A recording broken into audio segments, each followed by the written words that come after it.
So now we'll be talking about how to go about the integrated task here. All right, so let's check it out. So what is expected from you in this writing? In this writing, you have to write about 150 to 225 words. I usually recommend sticking to the maximum, okay?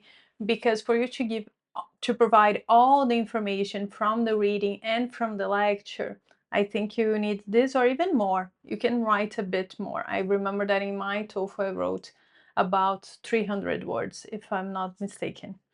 This task will test your ability to do a reading, a listening, and I'm writing about this set of materials here.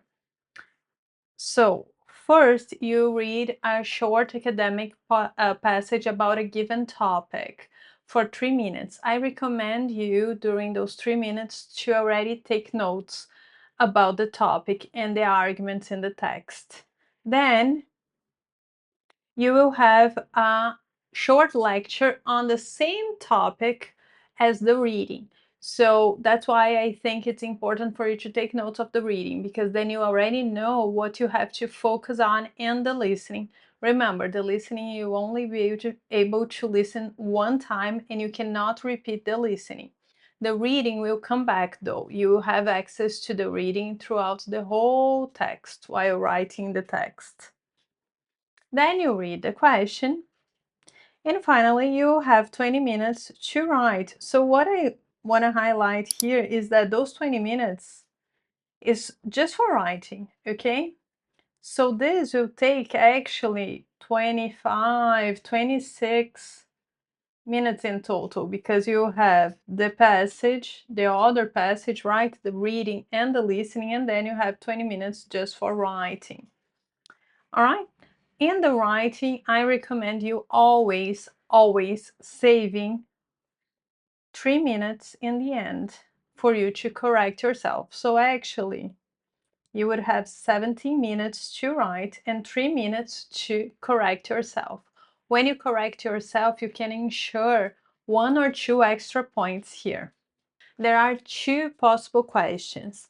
One is the argument counter-argument, that is pretty common, and the other one is the complementary, which is not that common, but we'll cover both because there is a possibility of both. But it's always nice to remember that this one is the most common one. Most of my students took this one. I took the TOEFL several times. That's the question I always got, this one here. So let's cover this one. Argument, counter-argument. Argument, counter-argument is when you have a lecture defending one side and a reading defending another side. So I'll give you here an example that was pretty common during the COVID time. So we could have, I think this wouldn't happen in the TOEFL, but just as a matter of example, you could have a reading about the need for vaccines, how vaccines are important, how vaccines help society and our immune system. And you would have a lecture counter arguing the arguments presented in the reading. So we would have a lecture saying that vaccines are not the best ones, it's not ideal. So as you can see, we have 2 ideas that go against one another, and the question will always be like this one here. Summarize the points made in the lecture and show how they cast doubt on the ones made in the reading, and vice versa. So as we can see here, one is challenging the other. In the complementary though, they are complementing one another. So the structure here supports. So we would have, for example, a text that says that vaccines are important because of this reason, and then we have a lecture bringing more reasons that support this one. So it's more of a combination. All right, so it's combining, bringing more information. So the question would look a bit like this. Summarize the points made in the lecture and show how they support those in the reading. Okay? All right. Let's talk a little bit how to take notes. And as you can see here, I have an example on how I recommend my students taking notes. So I will draw here just so you understand. Usually what I tell my students is to draw a table. Okay, so as the table we have here. One side is for the reading part and the other side is for the listening part. And usually you have three arguments and three counter arguments or supporting arguments. So we would draw a table here and the piece of paper that you have there. Always draw in the middle. And then you have a side that is about the reading, and that's why I tell you to take notes in the reading part.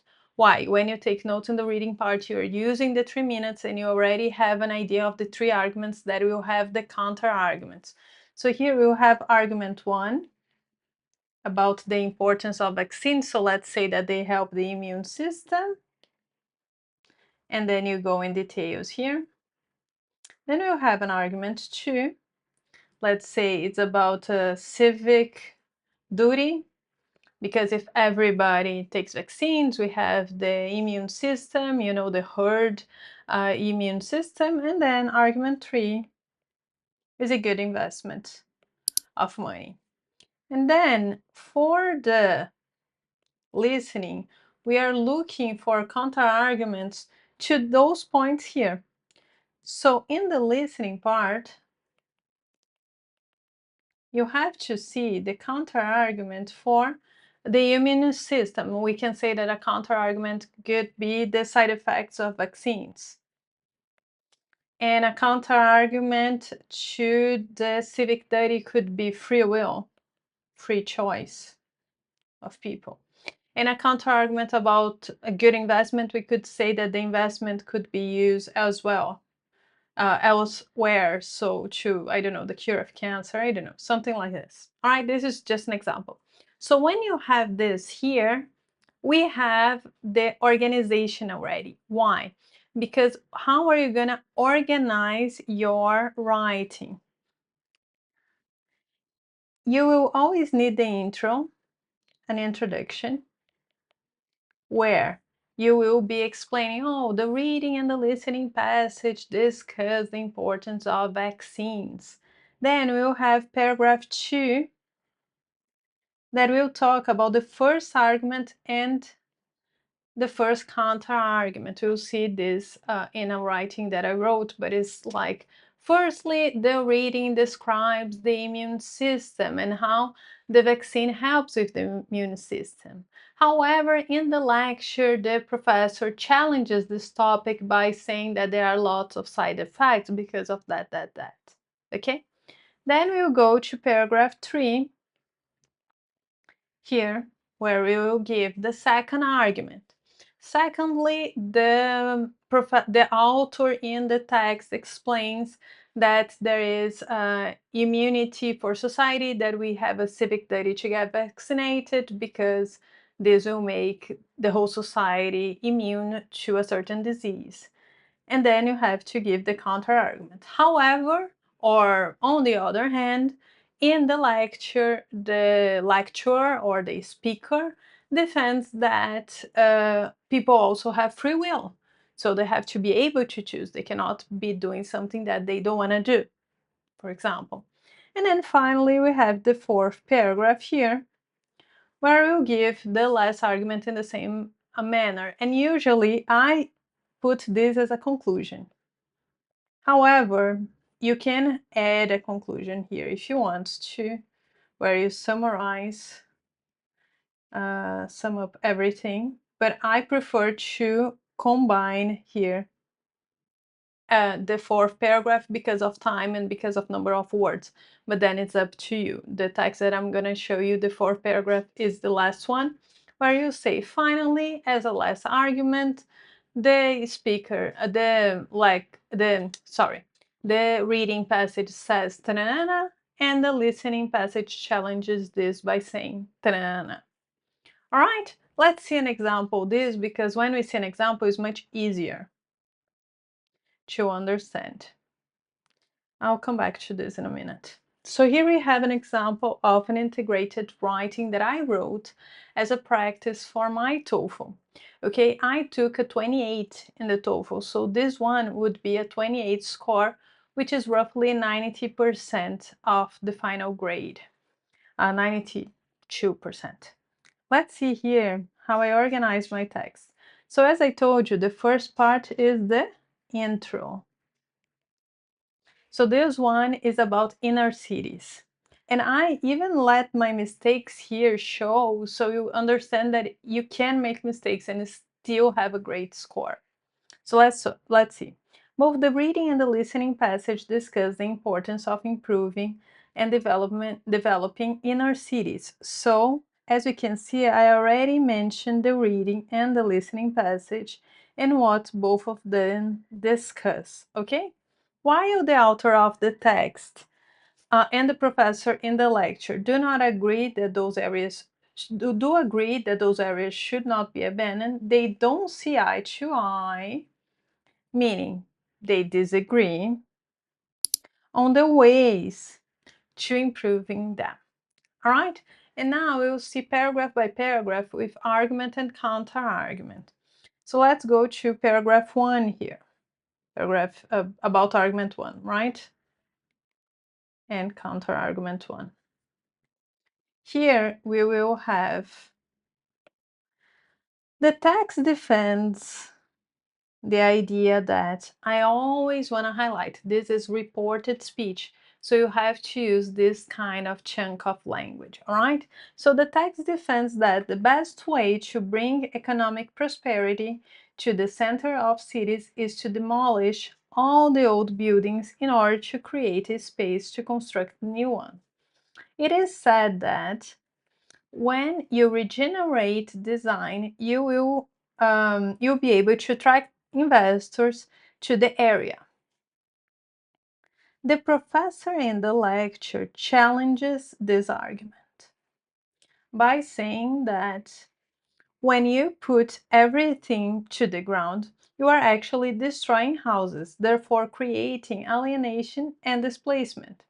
People who live in those areas will not be able to afford new houses in renovated areas, since they will not have means to afford these new condos. The speaker defends that it is better to conserve the urban architecture and to do restorations. So here, as you can see, half the paragraph is about the reading and half the paragraph is about the listening.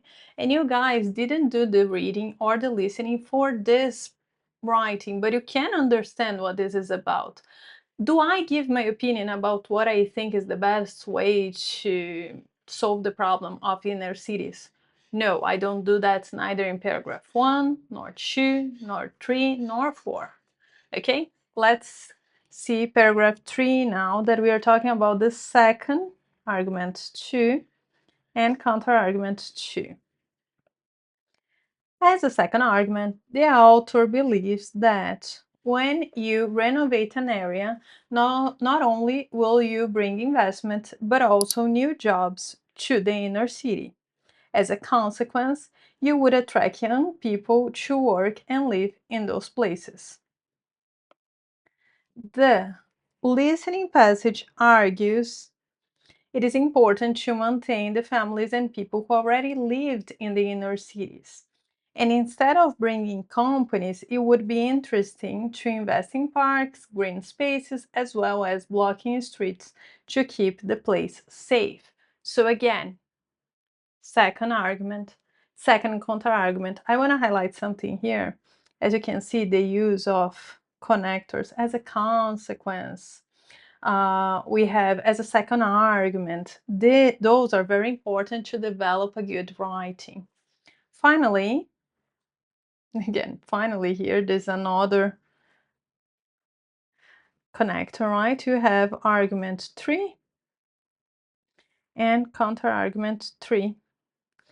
Finally, the text argues that when you have renovated city, it will bring back its vibrancy and sense of community to the neighborhoods. In the lecture, sorry, On the other hand, believes this sense of community only comes when the price of housing is affordable to the community that has been occupying that space over the years. So this would be, I usually tell my students to use this as a basis. Of course, you have to develop your own style, but this would be the best way to organize this kind of text. Let's go back now to some key tips on the integrated writing. So let's talk a little bit about how you should be taking the notes, how you should be using transitional words, and how this helps with the integrated writing.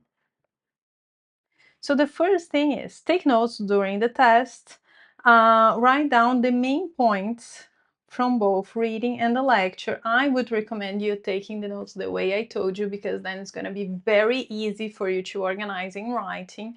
And I also recommend taking notes like finding the arguments and the counter arguments and taking notes of the main points. You don't have to write full sentences, okay? You can take notes like in a bullet points way in that table that I suggested you. Use transition words. What do I mean by that?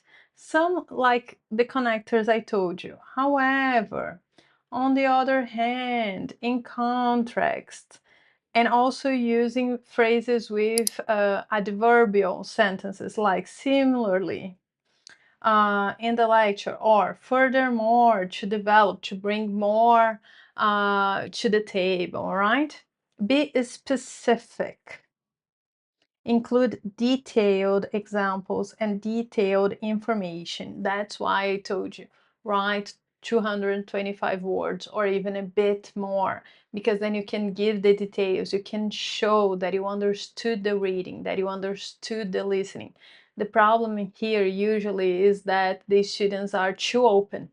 You have to explain the details. You have to practice note-taking and explain the details. Remember, in the integrated part, they are testing those three skills. They are testing your reading, your listening, and your ability to describe information. And finally, that's the most important thing, stay neutral. Under no circumstances should you give your opinion. Okay, focus on summarizing everything that you heard and paraphrasing everything that you read.